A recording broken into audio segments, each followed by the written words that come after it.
Bonjour, bienvenue pour une nouvelle vidéo, cette fois-ci pour vous présenter la figure numéro 28 de la collection Street Fighter de chez Altaïa, avec le personnage de Gouken. Alors Gouken, les dires que j'en ai, c'est que c'était le maître de Ryu et Ken et le frère de Akuma. Comme d'habitude, figurine qui sort pour la somme de 11,99 € chez votre marchand de journaux toutes les 2 semaines. Si vous n'arrivez pas à les avoir, n'hésitez pas à les commander sur le site Altaïa. Si vous ne pouvez pas le faire à l'unité, n'hésitez pas à aller sur le site journaux.fr où vous pourrez les avoir. Personnage que j'attendais, car bon, Gouken, ça reste quand même un personnage assez, on va dire un personnage d'anthologie assez important de la série. Donc celle-là, je ne voulais pas la louper et j'ai eu la chance de la trouver justement chez mon buraliste, alors que la précédente, j'avais dû me déplacer pour pouvoir la trouver ailleurs. Entre autres, la Crimson Viper.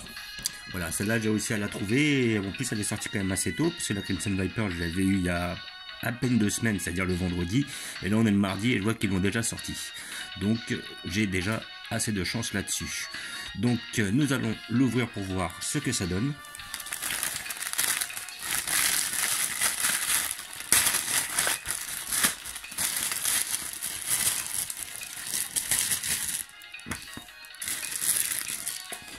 Comme d'habitude, avec cet achat, vous avez le petit fascicule qui va nous permettre justement d'en apprendre un peu plus sur Gouken. Alors je vais voir si les dires sont vérifiés, mais j'avais entendu que c'était Akuma qui l'avait tué, parce que je crois qu'il est mort, si je dis pas de bêtises. Mais je vais regarder ça tout de suite avec vous. Voilà. Dernier gardien des techniques de l'Ansatsuken, Gouken fut frappé par la tragédie très jeune, mais une détermination sans faille lui permet de sortir. Il est le gardien de l'Ansatsuken, un style de combat dont les origines se sont perdues. Il a même vaincu la mort. Voilà, donc Gotetsu, maître légendaire d'arts martiaux, pris en charge 2 jeunes frères orphelins, Gouken et Akuma. Gotetsu entraîna ses élèves selon la philosophie de l'Ansatsuken, donc visiblement, voilà, 2 jeunes frères, donc Gouken et Akuma sont bien frères. Donc pour enseigner l'Ansatsuken, une discipline mortelle dont la dangerosité l'avait fait interdire il y a bien longtemps, et qu'il avait modelé en tant qu'art martial. Maîtriser l'Ansatsuken impliquait un danger inhérent à cette pratique, à savoir être asservi par le Satsui no Ado, une vague de colère et de rage intérieure potentiellement incontrôlable qui conférait à celui qui l'y soumettait une insatiable soif de meurtre. Alors voilà, je vois, sombre secret, si Gouken ressuscité a indiqué à son élève Ryu qu'il n'avait plus rien à lui enseigner, il a néanmoins contrôlé le Satsui no Ado qui rugissait encore en lui. Ce mal fut finalement expulsé et il prit la forme physique de Cage, une entité maléfique absolue. Gouken s'est rendu compte qu'il avait encore beaucoup à apprendre sur le Satsui no Ado. Ok, ne pas compter sur les capacités physiques est une erreur, le vrai pouvoir réside dans l'esprit. Voilà, les 2 faces d'une même pièce. Fidèle disciple du Satsui no Ado, un nouvel Akuma débridé affronte alors son maître pour mettre son pouvoir à l'épreuve. Grâce à la technique du Shun Goku Satsu, aussi appelé Raging Daemon. Ok, il finit par lui ôter la vie.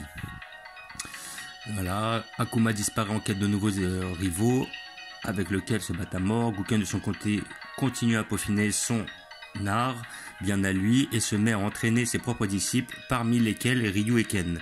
Donc Ryu et Ken ne sont pas ses seuls disciples. Des décennies plus tard, les élèves de Gouken, devenus à leur tour des spécialistes du combat, quittent le dojo et leur maître pour parcourir le monde et évoluer de leur propre façon. Akuma réapparaît pour défier son frère. Bien évidemment, Akuma n'estime la victoire que si son adversaire meurt, et cette fois encore, il ressort gagnant de la bataille, ou du moins c'est ce qu'il croit. Durant l'un de ces combats, Ryu tombe sur Akuma sans savoir qui il est, ce qui ne les empêche pas de se retrouver face à face. Pendant ce duel, Akuma perçoit que le Satsui no Ado est caché dans les lèvres de son frère. Il lui demande de reprendre l'affrontement lorsque celui-ci aura développé ce potentiel et tout son sombre pouvoir. 2 ans après ce qui avait semblé être la fin de Gouken, ce dernier réapparaît après avoir été plongé dans le coma pendant tout ce temps. En se réveillant, il découvre que ses 2 élèves ont énormément progressé, mais aussi que le Satsui no Ado traque Ryu de la même manière qu'Akuma. Afin d'éviter que cette force ne renaisse, il réalise sur son ancien élève sa technique la plus imparable, le pouvoir du néant, afin de l'enfermer à jamais. Akuma, furieux que son frère ait empêché Ryu de développer son véritable pouvoir, défie Gouken dans un nouveau combat à mort. Ok, donc après, bon bah visiblement, alors est-ce qu'il l'a tué, est-ce qu'il l'a pas tué? J'ai pas trop compris. Ouais, je pense qu'il l'a, visiblement, il l'a plongé dans le coma une première fois, après il est revenu, ouais, pas compris grand chose. Bref, le point de Drago. L'origine de Gouken est l'un des plus étranges de toute la franchise Street Fighter. Voilà, tout commence par cette phrase de Ryu prononcée lors de sa victoire de la version occidentale de Street Fighter 2. La référence à ce mystérieux combattant est en réalité une erreur de traduction par rapport au texte japonais. D'ailleurs, Dorino court sur le fait que Shenlong n'était pas seulement le maître de Ryu et de Ken, mais qu'il se cachait dans le jeu. Ok. Bref, l'apparence de Kuken sur le premier Street Fighter, le Street Fighter 4. Voilà. Hop. L'apparence de Kuken rappelle celle des maîtres ermites. Son imposante musculature indique qu'il est en pleine forme malgré son grand âge. Date de naissance inconnue, lieu d'origine le Japon, taille 1m85, poids 90 kg. Première apparition, Street Fighter 2, Ryu, manga de 1993. Donc comme d'habitude, le petit poster. Voilà. Assez bien réalisé. Comme d'habitude. Et là on a ses principales techniques. Donc le projectile céleste, une boule de feu, ce qui ne m'étonne pas, vu qu'il est le maître de Ryu Ken, c'est obligé qu'il ait une forme de Hadoken. Voilà, le dragon suprême, l'impact mortel, la bombe électrique. Ok, donc il y a une deuxième boule de feu, visiblement. Ça va, donc ce qui fait un combattant assez efficace, à mon avis, à distance, comme au corps à corps, surtout vu sa corpulence. Kuken est efficace à toutes les distances et très utile contre des personnages adeptes de l'aérien. Ok. Le style de combat de Kuken est semblable à celui de Ryu, de Ken et d'Akuma, même si son exécution particulière des techniques telles que le Hadoken et le Satsumaki le rend moins équilibré ou accessible que ces trois autres personnages. Kuken reste toutefois un combattant plébiscité chez les fans qui jouent à Street Fighter 4 en ligne, de par sa polyvalence à n'importe quelle distance et son efficacité dans la contre-attaque. Sa faculté à contrôler et à riposter aux attaques anti-aériennes en fait un personnage recommandé. Ok. Très intéressant. Et là, après, là, il nous montre quoi? Les jeux vidéo, l'os du sport, Street Fighter et l'e-sport. Ok. Donc, nous allons voir ce que ça donne. Vous n'avez pas dramatiquement besoin de couteau pour l'ouvrir. En général, ça s'ouvre assez facilement. La figurine est assez lourde, hein, parce qu'elle est déjà plus imposante que les autres. Voilà. Alors, que dire de ce personnage? Nous allons le voir de plus près. Alors donc là, bon, je dénote un petit problème, c'est là la petite ligne au niveau du bras qui est pas superbe, hein. On la remarque quand même assez, ça c'est bien dommage, parce que bon, elle fait quand même assez contraste. Là on voit aussi une ligne qui parcourt juste là, le haut des épaules, plus le haut du crâne. Donc ça franchement c'est pas terrible, c'est un peu dommage. C'est quand même assez rare les figurines où ils ont des lignes assez apparentes. Sur celle-là, ils l'ont pas loupé. Ça, c'est vraiment dommage. Bon, bref, regardons le reste. Le visage est quand même assez bien réalisé, comme on peut voir. Là, on a bien la petite balafre, là, au niveau au-dessus de l'œil, qui est bien réalisée. La pose est bien faite, bien dynamique, correspond bien au style. On dirait qu'il a un petit peu un style à la Hayashi Mishima dans Tekken. Je trouve qu'il ressemble un peu au style, même par rapport au style vestimentaire, ça a l'air d'être un peu la même chose. On voit une sorte de toge avec justement le petit pantalon typique. Voilà. On sent l'adepte on dirait une forme de karatéka, mais à l'ancienne. Voilà. Donc hop, les bras sont bien faits, on voit bien la veine, donc comme quoi le mec est quand même assez puissant. Les cheveux sont bien réalisés. On voit quand même une belle ligne là, au niveau des cheveux là. Comme vous pouvez voir là, ça c'est un peu dommage, on voit bien qu'on a collé la chevelure, mais sinon ça va. Les peintures sont pas trop mal réalisées, le bras de derrière est quand même mal fait, parce qu'on voit vraiment la ligne au niveau du bras ici là, si vous voyez.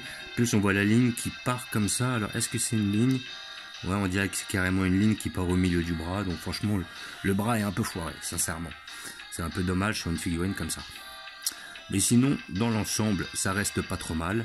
Encore là on voit une petite ligne. Donc on a affaire à un personnage qui est quand même assez balèze, hein. Et puis la figurine est quand même assez lourde comparée aux autres. Sinon dans l'ensemble, bon bah on peut dire qu'on a un personnage assez fidèle à, assez fidèle au manga. Voilà. Donc comme d'habitude, figurine que vous pouvez trouver chez votre marchand de journaux pour la somme de 11,99 €. Si vous ne la trouvez pas, n'hésitez pas à la commander chez journaux.fr ou alors la commander sur le site Altaïa. Sinon, vous pouvez vous abonner aussi, hein. Voilà. Et comme d'habitude, je vais vous montrer où je vais la placer. Car j'ai déjà prévu une place à cet effet. Je vais la mettre juste à côté de son frère Akuma, histoire de faire une petite réunion de famille.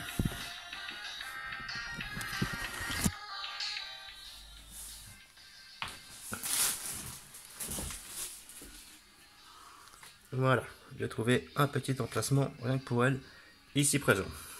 Voilà, juste derrière le Dalsim et juste à côté du Akuma.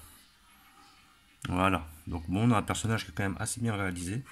Voilà, peut-être que je vais m'amuser à les remettre un peu devant pour le fun, histoire qu'on les voit un peu mieux. Hop.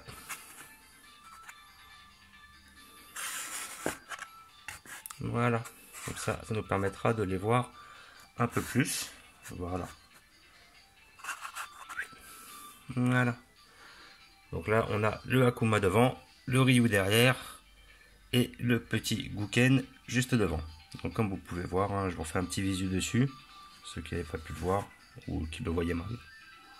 Voilà, donc sinon la truc est bien faite. La ligne au niveau du bras, c'est vraiment dommage.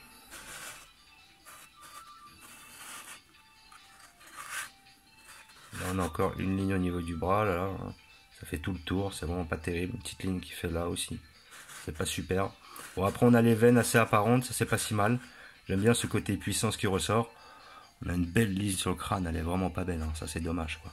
Franchement, c'est l'une des figurines les moins bien réalisées, hein. Jusqu'à maintenant avec Zangief.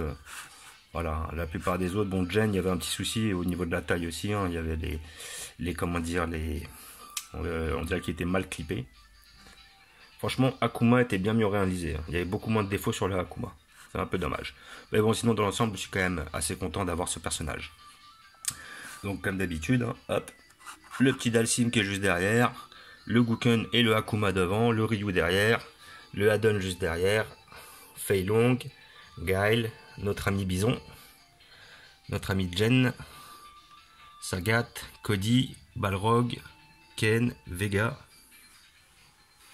Descendant, nous avons la Camille, le Dan, Rose, Mika, Blanca, Ti-Hank. À côté, là, on a Makoto, on a le Zangief, le Honda, Crimson Viper, la Chun-Li, et je me rappelle plus du prénom de celle-là. Bon, après, étant donné que c'est un personnage que je connais pas beaucoup. Voilà. Donc, comme d'habitude, je vous remercie d'avoir regardé. Je vous dis à bientôt. N'hésitez pas à vous abonner ou à mettre des pouces. Et je vous dis ciao.